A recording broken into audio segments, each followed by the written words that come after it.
How do we keep that balance where we have so many things going on in the moment, and how do we take this conscious effort of taking a pause and replying to something? I would say you need to create your own distance.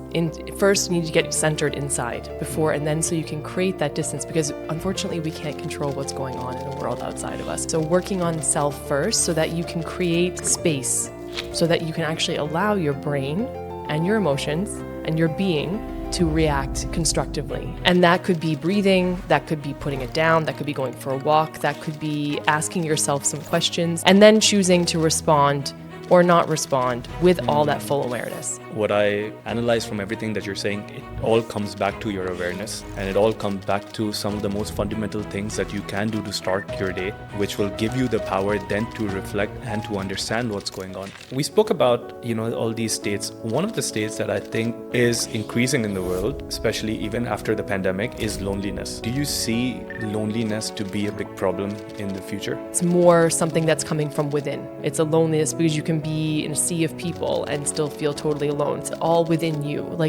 You are your biggest limitation and your biggest ability. Hey everyone, welcome to another episode of the Shift with CJ podcast. Today I'm excited to introduce Taylor Elizabeth to you. Taylor is amazing. She's got so much wisdom. She is an award-winning emotion intelligence etiquette coach and also an image advisor with over 13 years of global experience. She is a licensed life coach, emotional intelligence coach, NLP practitioner, positive psychology coach. She's done so much, but a lot of her wisdom comes from ancient knowledge, comes from Buddhist principles. And I wanted to bring her on the show so she can teach us how to master etiquettes, how to master communication, and how to master emotional intelligence, which a lot of people are lacking in today's world. So I'm super excited to have Taylor because she is one of UAE's most inspiring women entrepreneurs of 2023. Taylor Elizabeth, finally, welcome to the Shift with CJ podcast. How are you today? I'm fantastic. Thank you so much for having me. I'm so happy to be here. Yeah, I'm so happy to have you. In fact, we've been talking for almost a year now At least, that we should yes. record a podcast together. At least, yeah. But today's the day, so I'm so happy. Taylor, we're living in a busy world, okay? We have so many competing demands. We have advertisers that are competing for our attention. We have messages, we have commitments, and everyone wants to reach out to us, especially with the exciting times with technology. We're so reachable all the time. And sometimes it creates a lot of confusion in the brain. Mm-hmm. Due to this, people react in ways sometimes where they shouldn't do. In terms of sometimes people get angry, sometimes people get frustrated, and they might respond on social media or comment on something online, which can either jeopardize their reputation in the act of the moment, mm-hmm. or make other people who are reading that comment or that statement feel a bit negative about this person. Sure. How do we keep that balance where we have so many things going on in the moment, and how do we take this conscious effort of taking a pause and replying to something? Yeah, thank you so much for this question. So actually, before you got into breaking that down at the end, I thought, okay, I have to answer this in two parts, because there are two parts here. There's the outside world, and then there's your inside world. So as an emotional intelligence coach and as an etiquette coach, so you approach both in this question. As an emotional intelligence coach, I would say you need to create your own distance. First, you need to get centered inside before, and then so you can create that distance, because unfortunately we can't control what's going on in the world outside of us in any way or shape or form, positively or negatively. We can't control it. So all the demands that are upon us, or people that are asking for our attention, or stressors, or things that are happening, we cannot possibly control that. We seek to, but we can't, unfortunately. So working on self first so that you can create space, so that you can actually allow your brain and your emotions and your being to react constructively in a way that serves you, that's resourceful to you, right? So that's the second part. So how do we do that first? How do we create this sense of peace and calm? I know from your show and from speaking with you and being a friend that It really starts with health of self, right? So we're going to talk a little bit about mental health here, in the sense of I am not a mental health practitioner. I'm an emotional intelligence coach. I'm a certified positive psychology coach, but I am not a mental health practitioner. So I'm not speaking to anyone that has like depression or any of these kind of issues, but just in general, how to manage and create space. So it's becoming very aware of what's going on within you. But in order to even focus on that, which nobody wants to do, by the way. Nobody wants to look within themselves. It's a very unnatural thing because it is uncomfortable. I mean, sitting with yourself is really uncomfortable. In fact, they've done many different tests where people will actually shock themselves versus, actually using their phone. Right. They'll shock themselves, or they will inflict physical pain within self rather than just sit with yourself for 10 minutes in silence, because then the brain starts going and you can't, and it's kind of like a free-for-all, which is exactly what's happening. So if everything's coming outside, the stress is all coming outside, and that's also how your brain is going on the inside, there's nothing is going to be productive that comes out of that. You won't be able to control the reaction that you want later when you're on social media, for example. So the first thing is to be able to create that space within yourself, and that means looking within yourself and figuring out what's going on. So to create that space, the biggest thing I can say to anyone is figuring out different tools and techniques to do that. I think meditation is the number one.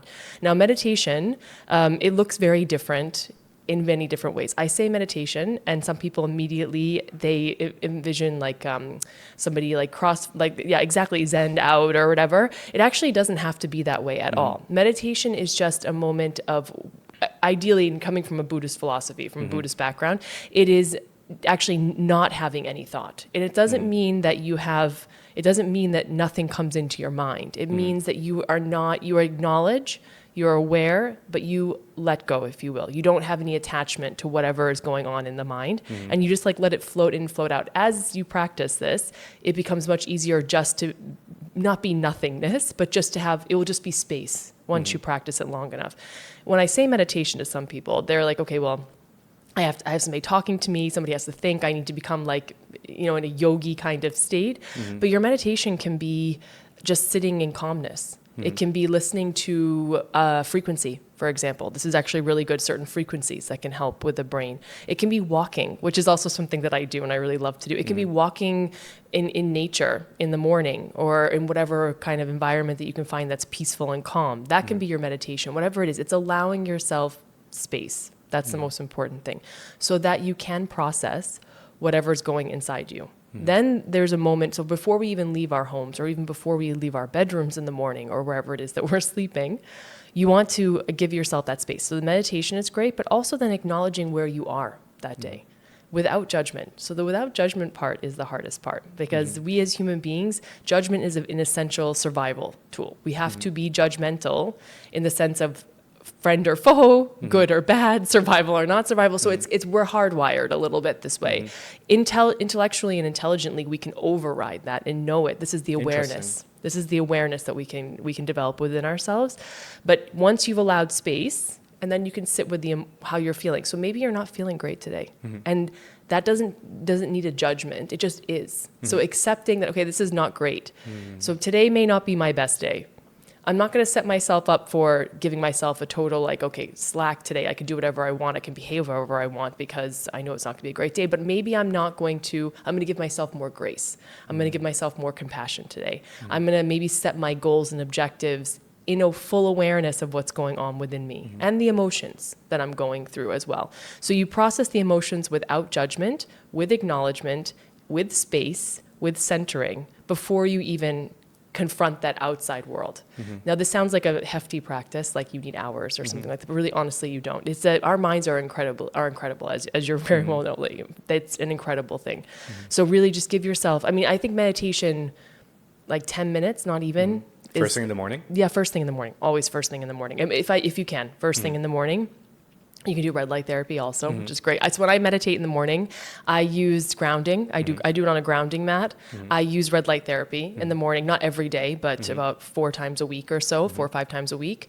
And I do meditate every day. But I focus, and I do it for minimum 15 minutes for me. If I can do it, if I have a great morning where I have nothing on my schedule and I can allow, then I will do it for 45 minutes, 1 hour, depending on how much time I have. But I meditate. I use a guided meditation emotion. Sometimes I just, again, do the trying to focus on what comes to mind and allowing to let it go. Just being in the center, thinking about the third eye, focusing on the third eye, and just being and breathing and things like that. And then after that, just allow, like, how am I feeling today? How's my physical self feeling? How's my mental self feeling? With observation and without judgment. So that way I'm in the best place I can be when I move out. Now, there's a lot of spiritual and emotional things there. The logical, rational things is if you come to consciousness about something, you're aware of something, then you're able to do more with that. It's a very rational, logical thing. You're aware that I'm not actually great today. And so I'm going to be realistic and pragmatic about the way I approach today. So I always approach this in 2 days because this is also very much my personality. It's emotional, spiritual, and very pragmatic about it. Like, let's have some tools. So these tools are, if you've given that space, and if you've given that the mindset and the awareness and the non-judgment, and you're going to go out onto social media because that's what hits us first usually, right? So we pick up our phones. We shouldn't, right? We should actually not be on our phones for like 30 minutes at least in the morning to give ourselves some space. But imagine we get on our phones after we've done all that, and then the first thing is social media, and something is triggering you. So now that you've worked on triggering is not necessarily a bad thing, by the way. It just means it's elevating something. There's a reaction within yourself. Emotion, perhaps? It's an emotion. Yeah, it's an emotion. It's a response to something. So saying, we'll work on the negative because we were focusing on the negative here, but there's a negative like response to something. Now you've done the work before, so you've meditated and you're centered and you realize, okay, you gauged like where you are today, and say today's like let's say it's a mediocre day. It's not a great one. You're not, for whatever reason, and you've given yourself grace with that. So you know that when you're reading that message and that trigger comes in, that response, emotive response comes in, you decide that you're going to well regulate this because you have the consciousness. So we've been talking about some process of emotional intelligence. So the first one is self-awareness. So what's going on? That's what that first step was. The second part is emotional regulation, which is what we're talking about here. So the emotional regulation is you know that you're not approaching this in the most amazing you're not the most amazing self to approach this, and you know that you're being triggered because you're aware of it. So then you make a choice. This is the rational, pragmatic thing. You make a choice to know that maybe either you shouldn't answer that right now, you should take a step back, you should use some kind of technique to get yourself centered and to try to bring yourself back into a more balanced way of approaching it, or emotionally regulated approach. And that could be breathing, that could be putting it down, that could be going for a walk, that could be asking yourself some questions, that could be leaning into what is triggering me about this, like what is the emotive response. There's many different things you can do. And then choosing to respond or not respond with all that full awareness. So again, we have the emotional, the mental, the spiritual parts all kind of working together. And then being aware of it because, this impacts things. This is the last part of your question, which was this impacts your personal brand. This is what we're talking about. This impacts the way that you're seen. We're very much a part of cancel culture right now. So, or at least we were. I think we're onto a different word now, whatever we're calling it now. But it's this, you may be the most wonderful human being. Something comes out because we're human. We make mistakes. We are emotive. We are responsive. We are complex individuals. We're not robots. We're in AI, we're in the AI world right now, but we're not robots. This is the wonderful thing about humanity is we're not. We have responses, and maybe it wasn't our best moment, and maybe we didn't do that emotional regulation, and we weren't aware of self, and we respond. And now, for some reason, because unfortunately people love to pick up on this is everywhere, right? So in order to avoid getting yourself in that situation and being really, really aware is when you're in that state and you know that you're not in a great state, and you know that you're being triggered about something. This is where using those skills, the emotional regulation skills, and then going into this another part of emotional intelligence, which is our motivation. So what's going to drive us? What's driving us to respond in that particular case? Is it emotive, totally in trigger response? Is it because I feel like there's some damage here and it needs to be done, or it's incorrect information? Okay, and then ask yourself, how can I respond in a way that is most resourceful to me? Now, we talk about resourceful and we talk about that's serving me. Both those words people think are selfish words often. They have especially what's serving me, particularly, right? It has a negative connotation. So the serving thing, it's negative connotation. It means it's like selfish or whatever. But if you are doing something, all the efforts you're doing in your personal life, your professional life, you're trying to put something out there, hopefully it's constructive, unless you're doing something really terrible for the world. It's constructive. Serving is that it is something that is able to allow you to be the best version of yourself, allow you to achieve what you need to achieve, allow you to positively contribute to society or whatever it is that you're doing, or your career or your passion or whatever. So it's more, is everything I'm doing here being resourceful to me? Is it helping me achieve what it is I want to achieve? So ask yourself these questions. What's driving me? Is this a motive response? And then what's the motivation of me responding? Is it to fix something? Is it to just get it out there because I've got all this frustration and anger? And then decide what to do from that response. Now, because you did your meditation and because you're aware of your emotions, you have the space to be able to at least ask yourself those questions. This is a journey. So people hear me say these things and they're like, oh yeah, okay, sure. But like it happens in, it happens in like 1 second. No, people like it, but this happens in 1 second. Anger, frustration, response, trigger, this all happens within seconds. But our brains are incredible things, right? They're the most amazing machine ever. They can be not taught, but just it's almost not reprogrammed either. Although I do kind of like the idea of it, but not reprogrammed. You can suggest, you can give them new pathways, you can give them new protocol, right? We'll say it's a protocol for the way to process things so that it gives you every time 1 more second. And all your brain needs is 1 more second to get a hold of the emotion, to get a hold of the response so that you can be most productive in when you're responding to these things. So you don't say something you don't want to say, and it gives you that space so that you can control it better. Wow. That's a lot. It is a lot to think about, but what I analyze from everything that you're saying, it all comes back to your awareness. Yes. And it all comes back to some of the most fundamental things that you can do to start your day. Yes. Which will give you the power then to reflect and to understand what's going on. Because even if you meditate for 10 or 15 minutes, it would drive blood flow into the parts of the brain which are more logical, okay? And driving more blood flow with repetition, doing it every day, a few times per day while you're walking. I know in Zen Buddhism, they even would mop the floor and that's a meditation for them. They would pick up the stones, that's a meditation for them. So every time you get chances of practicing or getting into this altered state, which we call the alpha brainwave state, you are kind of earning those extra seconds, and those extra seconds of hey, in this moment I have a choice to respond. How am I going to respond? Yes. Okay. Super interesting. Also, one of the other things that you said, it takes so much, Disney, or research by Disney, they said once that it takes about 37 magic moments to compensate for 1 tragic moment. Absolutely. Absolutely, yeah. A lot of people, they forget about this, and then this could end up, sabotaging relationships, your personal branding, all of those things. And anger is also interesting. You said in a second we could be angry, we could be frustrated. Yes. I think they did some surveys and they said an average person experiences anger about 3.5 times per day. Yes.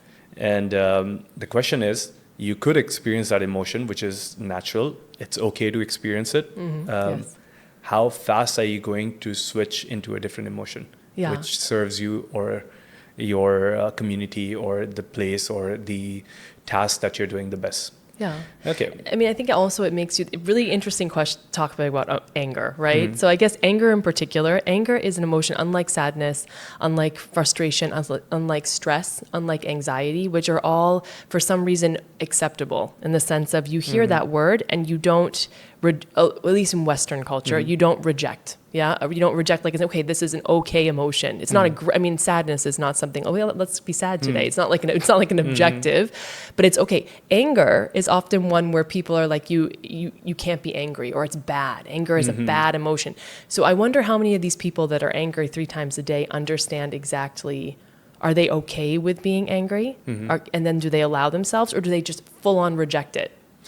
Do they allow themselves to process it or not? Because anger is actually one of those things which it's actually telling you something. It's a very good communicator, anger. It's telling you something. It's a good indicator of something, whatever's going on within you, and it wants change. Anger wants change. It wants response. But do we actually accept the first thing I said, do we allow ourselves to accept that this is what it is and then to be as resourceful and serving you as much as possible from that if you process the emotion, or do you just reject it? See, the rejection of it, I think, keeps it. What it does is it buries it. Then it just builds, and then you have more and more and more and more. And just like you said about the brain, bringing more oxygen to certain parts of the brain and train like a muscle. You're training yourself. You're also training yourself to just suppress this, and then it builds and builds and builds and builds. And so you're redirecting energies towards that versus towards solving the problem and becoming healthier.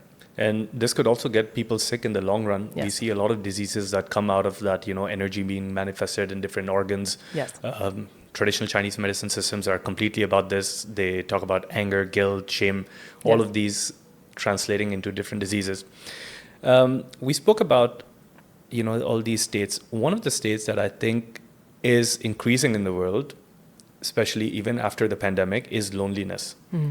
Do you see loneliness to be a big problem in the future? Isolation.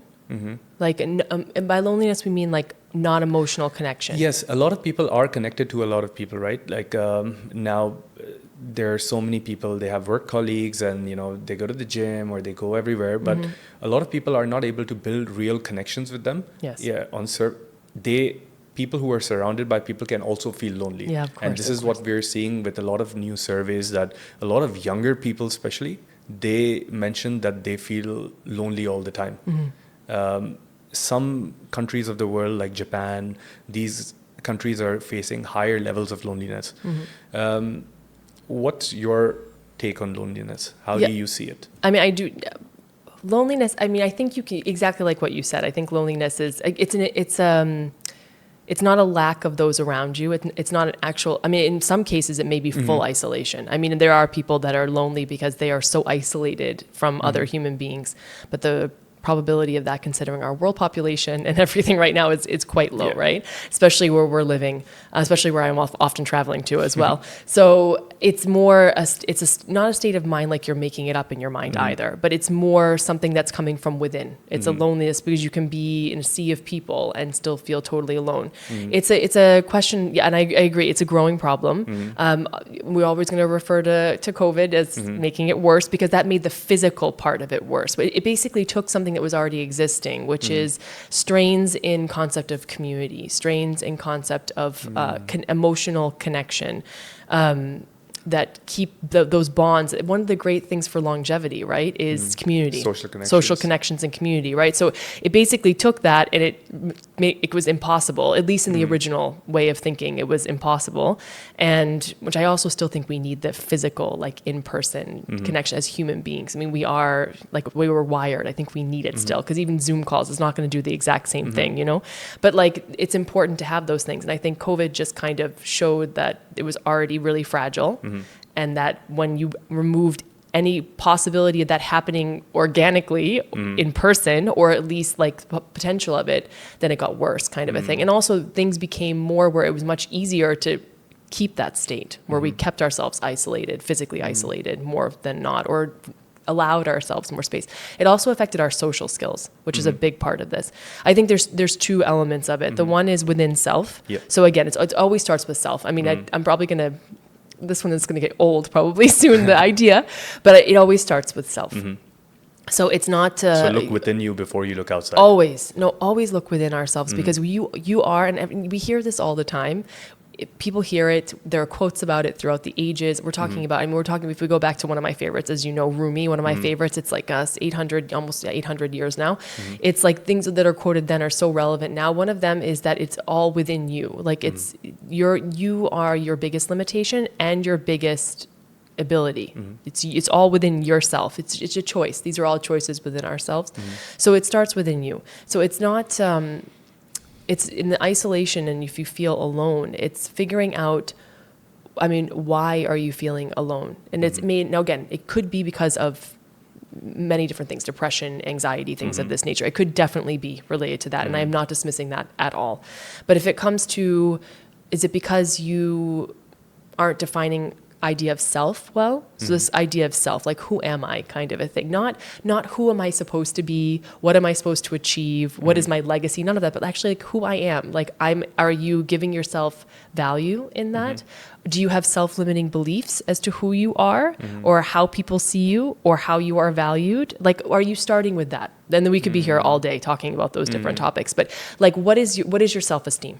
Okay, we'll link it to that. What is your self-esteem? What is your... Is there a number that a person can give themselves, like 0 to 10? I mean, there are scales of it. Okay. If there are scales for your self-esteem as a practitioner or as a coach, when I work with clients about self-esteem, which self-esteem and self-confidence are different things, related but different things. How are they different? Sorry to cut you, but no, confidence. So self-confidence is what you're projecting out there. It's like an outside-inside thing. Self-confidence is when you take good self-esteem, how you value your values, your inner self, your inner situation, and your ability to project outward, right? So your self-confidence is your ability to achieve, to attain, and by the way, achieve and attain, I'm not attaching to success, money, or any of those things. It just means you set yourself to do something, and that literally could be that could be like easiest thing. It could be, I'm going to go meet someone today, and you actually do it. Like this is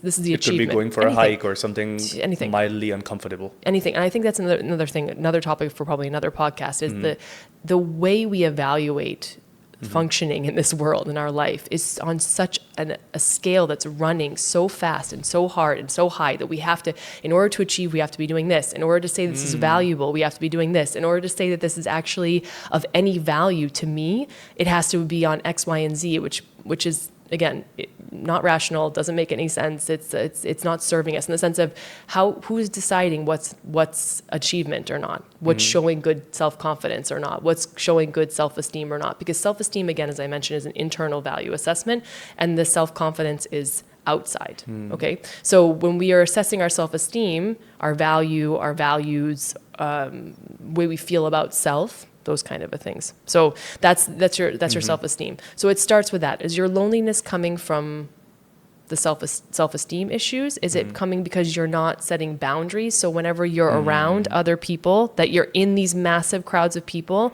they're not your people. And they're not your people maybe because you haven't worked enough on self to figure out who is this human being that I'm looking for. This is the spiritual part, right? And this is my Eastern part on this one, is also the vibrations and the focus on self and the development of self and the growth of your emotions and bringing that out.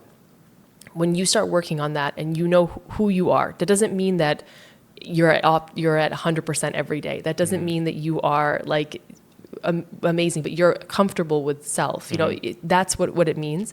When you vibrate at that level, and that's the energy you're going to attract. So you're going to attract other people that way. And if you're healthy at setting boundaries, so boundaries in this case, it means knowing when that energy with somebody else doesn't actually fit with you. It vibrates or it doesn't vibrate.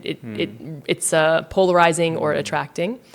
In that case, when it's inside and when you fix your energy and you're aware of it, then you're attracting it. Is it because you don't know what that is? It's because you haven't worked on self. And so you're attracting all these people around you that's not that. Is it a boundary that you're not setting?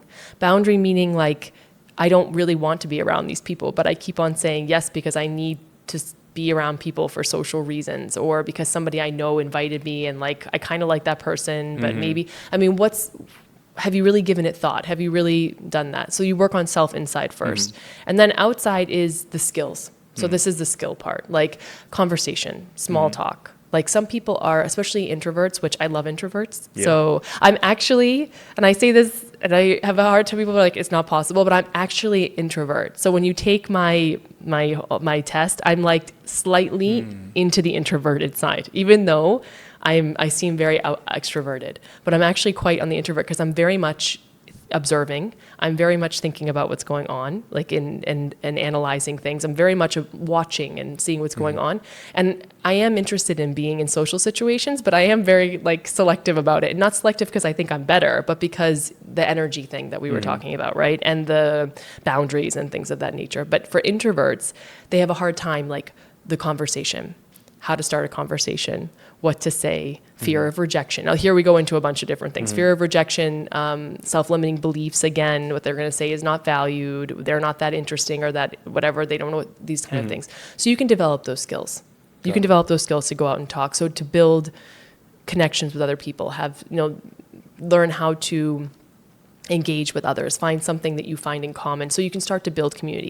And the last thing is the expectation that you put on yourself for loneliness. Loneliness is, it's a human condition, right? We have days where maybe we feel lonely. There are periods there are days where we feel all different things. Don't reject this. Like it's okay. Like it's okay. If you start seeing that it's having a negative effect on your life, if it becomes a pattern where it's really, and it's draining you, you feel like you're stuck in it, that's different. But if you have a moment of loneliness, it's okay. Expect that it's going to be there, but then do something either internally or externally. Again, mentally, I know that there's all different ways that choice of making a choice to do something about it, internally or externally, on your own valuation. Meaning, I talked before about how we're evaluating that. The success that you make in building relationships with others or building community, it should be on your evaluation scale, not on some scale of, well, my best friend is able to do X, Y, and Z, or look at the CEO, or and we hear this all the time about, some person at 40 was the first time they designed a dress, or the first time they built this, or the first time they acted in something. You see it on these big scales of success, but every day is built up of these small moments that get you through the day. So evaluate it that way. It goes a lot to what you were talking about the mindset before, about positivity, about the positive things, like Disney said. You need so many positive things. If you're evaluating all of your behavior and your connections and the efforts you're making on a scale that is relevant to you, then you're much more able to succeed and develop positivity and develop positive emotions and develop positive relationships and develop that positive energy that attracts other people much more effectively and efficiently than if you're constantly comparing yourself to somebody else. Because comparing yourself on somebody else's scale is the quickest way to steal any joy from your life and any kind of success. The quickest way. I love that. You speak to a lot of CEOs, you speak to a lot of corporate employees, you do a lot of trainings and workshops. Yes. One important part of training and one important part of managing and management is actually giving someone a feedback or some kind of criticism. Yes. Oftentimes, a lot of people do not take the criticism well. They don't take the feedback well. What does a manager or a senior manager do in such situations? No. How can someone make sure that whatever they're saying is being understood right? Because sometimes people would say things in a manner that might offend the other person. The person might have, a cognitive dissonance where there are all these different thoughts going on in their mind and they don't understand it. So I want to hear from both sides. From the employee side, how does someone accept feedback and criticism? And from the employer or the manager side, how does someone give feedback or criticism? Okay, so for the employees, for all of us, or even if you're self-employed, realizing that criticism, hopefully constructive criticism. Let's hope it's constructive. We cannot control anybody else's behavior, only our behavior and our reaction and our choices. That's all we can control. Inside self first, and then outside. So if you're going in for some kind of evaluation, know going in that what's being evaluated of yourself is one part of self. So the point of this is to take this opportunity to learn something about yourself, the other human being, or the situation. So you're going to learn something about your manager, you're going to learn something about yourself, and the learning about yourself may be your ability to be able to listen and go through something very difficult. That may be it.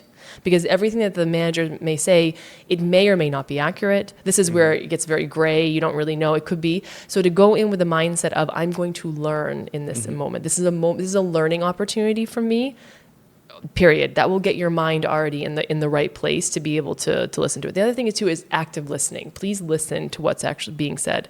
When we don't listen to what's being said, hopefully this other human being is communicating in a way that's effective. We can't control that, but we can make the most out of it and to understand what's being said, or at least to get to the bottom of what's being said if we're actually listening, which means listening to understand, not to respond. Very hard to do in an evaluative situation where you're being evaluated, where you're potentially receiving criticism. But if you go into it with the mindset of, I'm learning and I'm going to listen, then if something's said to you by the manager that's not clear, comes across as triggering or whatever, you can always ask for clarification because you're trying to understand, not to just respond. So you may actually get to the heart of what they're saying, which may not be a criticism in the end. It just was communicated poorly.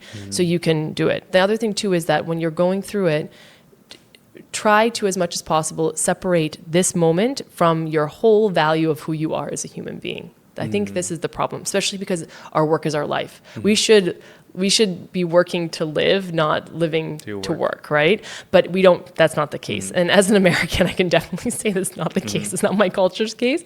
But at the same time, try to separate the two. You are a multifaceted, there's many different parts of who you are. Even if, I mean, for those people that are parents, there's a lot going on there already. For those people that are, you're part of a family unit of some sort. You are a daughter, you are a son, you are an aunt, you are an uncle, you are a mother, you're a father, you're a grandpa, you're all these different things. Realize that there's value in all those different things. This is just one element of it. So keep that mindset when you're going into it. So it's a learning mindset. It's a keeping a barometer on what's really going on here, the value of what's happening, and that you're actively listening so that you really can understand. And then when the criticism is there, express appreciation. So this is the thing I always say about effectively communicating, especially in conflict. So when somebody is saying, you say, thank you for the acknowledge that they've said something. So they've been heard, which is a huge part of communication. 2 is express what you feel, which is, I appreciate, hopefully, please don't lie in this case, but I appreciate the feedback. I'm learning something. See, if you already go in, at least you're learning it, even if you don't agree with it. Ask if you need time or space to assess it. May I have some time to think about this and to reflect? I may have some additional questions. Or if you need to dispute something that was said, I'd like to offer some more clarity on that, to be as neutral about it as possible. And then, or if you're fine with it, just say, thank you so much. I really appreciate this time. I really appreciate the feedback. And then it's always a good idea as a employee to ask for ways that you can improve or to grow on this or to take this to the next. If it was all positive, fantastic. Like to take this to the next level, or what can I do to improve even more? Yeah, that's the thing. As the other side of it, as the manager, be a conscious leader. That starts way before this evaluation. I just had a really interesting Zoom conversation with a global HR executive. He's in many different fields, actually in India, but it was phenomenal to think about the process. You should not just be assessing your teams when it comes to that moment of their annual review. It should be a constant growing process. Conscious leadership is where you are aware of the importance of the team, where it's not just about you as a leader, but it's about identifying, it's very emotional intelligence heavy, but identifying the strengths in your group, in your team, and supporting them and growing them. In order to do that, you need to provide feedback quite often. So create an environment where feedback is a regular thing. Constructive criticism and feedback is a regular thing, and be very conscious about the way in which you're delivering it. So you may have to deliver it differently to each person. Does this mean you have to handhold everyone? No, because it's unrealistic, and especially in large corporations, especially the ones that I coach in and work in, it's not realistic. But conscious of the way you're communicating and knowing that maybe you're meeting with someone who is a little bit more sensitive about something, or you can see, so this means knowing body language of people that you're reading it, mimicking the body language, don't sit too close to somebody if you see that they're pulling away from you. When you give them the review, you make sure that you're delivering things in a constructive manner, not critical manner. It should be constructive criticism, not critical, just flat out critical, and give them ways to improve. So empower them. So give them, okay, this is what's going on. This is a challenge we're facing. This is how we can accomplish this, and this is what my expectation is. And this is how we can support you to do it. So it's not just like, this is what's wrong, and you've done a terrible job at this, and this needs to be improved. But it's kind of like throwing them into the ocean, and how are you expecting them to succeed? You're not consciously leading them through anything. So being conscious about it. So making sure that evaluation is part of the environment already, not just once a year. It's a constant support system. Yeah. When you're in there, again, using the same techniques, the active listening, being conscientious about how you're delivering the information, being aware of body language. And then when you are giving the criticism, bring awareness of what it is, how it needs to be changed, how you're going to be supportive of it, and how it's going to be assessed. So it's very clear. And then that way, when the next part comes up, the next assessment comes up, you can always reflect upon it. But then also there's an ability for them to grow and they feel supported in it, in this conscious leadership and conscious evaluation. Thank you for sharing that. I think that could add so much value to people who are listening from both ends. You mentioned the word conflict. How often do you think people get into conflicts? In a work environment? In a work environment, just generally, like in the work environments that, or like the people that you're training, do you see conflicts arising quite a lot? Is it a common practice in the workplace?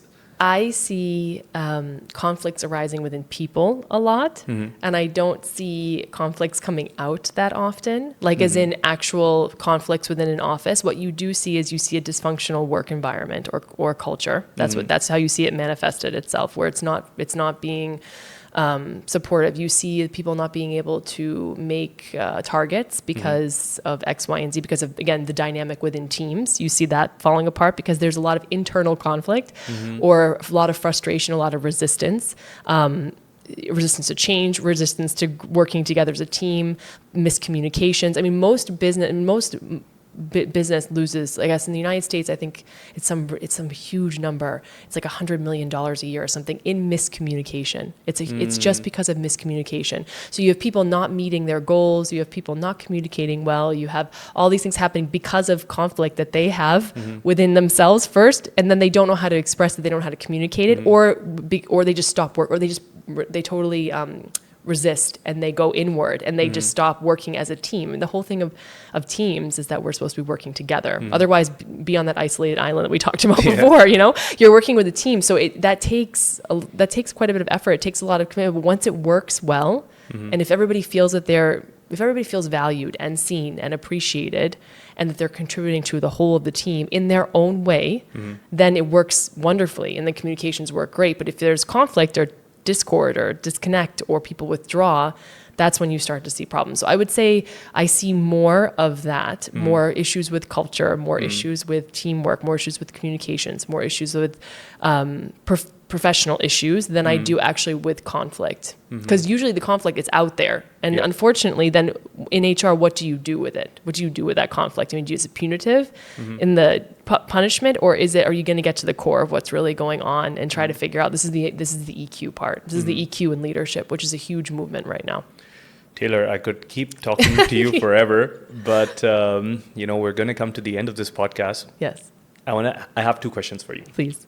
Because we spoke about conflict in leadership and like in companies, how do we handle conflict in our own personal lives?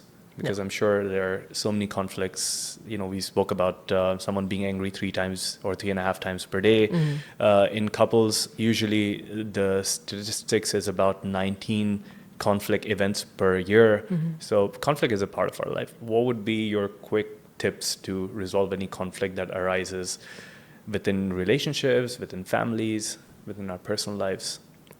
Be okay with conflict, the first. The more resistance we have to actually... Conflict is a normal part of being human beings. There's absolutely no way that you're going to get through life with conflict. It's just like anger. If we have a negative association with it, that it's not helping us in any way, shape, or form, or telling us something towards change, and we resist, then it's going to make it worse. Then we won't go anywhere. It just will sit there.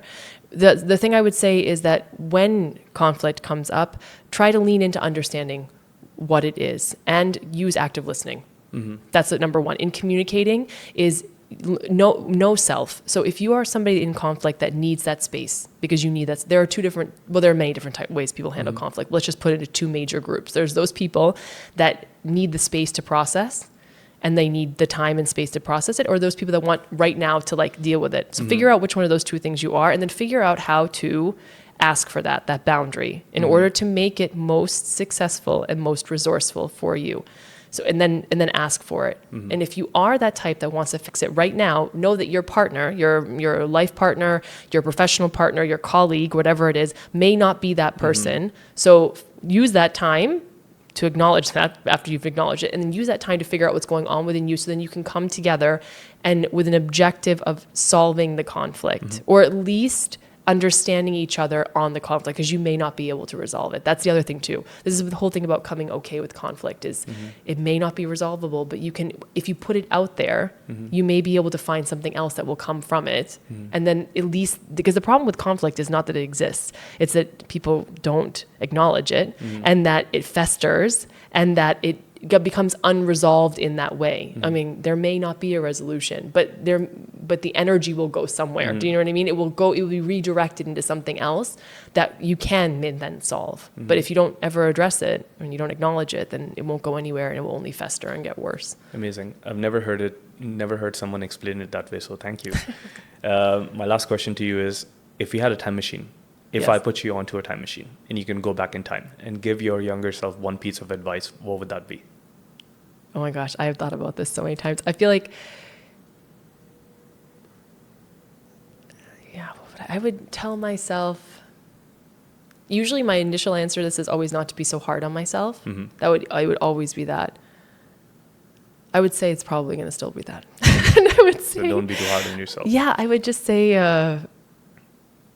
that inner critic, just don't turn it off. Silence that voice. No. Silencing it. I don't believe in silencing it, because again, it's a very unnatural thing to do it, but you can sit with it. I would like to sit with it. I'd like to sit with it and understand. I would like to understand her better, like that voice. I don't want to silence it, just like I don't want to silence my biggest cheerleader either, or tell her like to tone it down. You know, I don't want to silence it. I just want to understand her, because I think that she will have a better purpose to serve because I think being critical is a good thing. You need to have something there, because that will keep you in the motivation and the growing if it's in resourceful way. So I would want to understand her better. Amazing. Taylor Elizabeth, thank you for joining me today. Thank you for having me. Where can people find out more about you?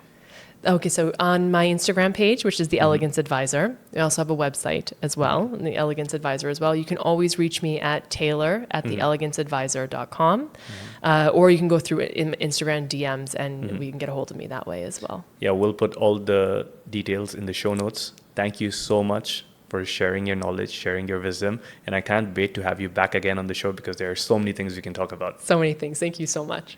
Amazing. And this is me, CJ, your host, signing out of the Shift with CJ podcast. Everyone have a great day, a great week, a great lifetime ahead of you. And remember, listen to that inner critic. Try to understand him or her. Don't dismiss it. Take care. I'll see you in the next podcast.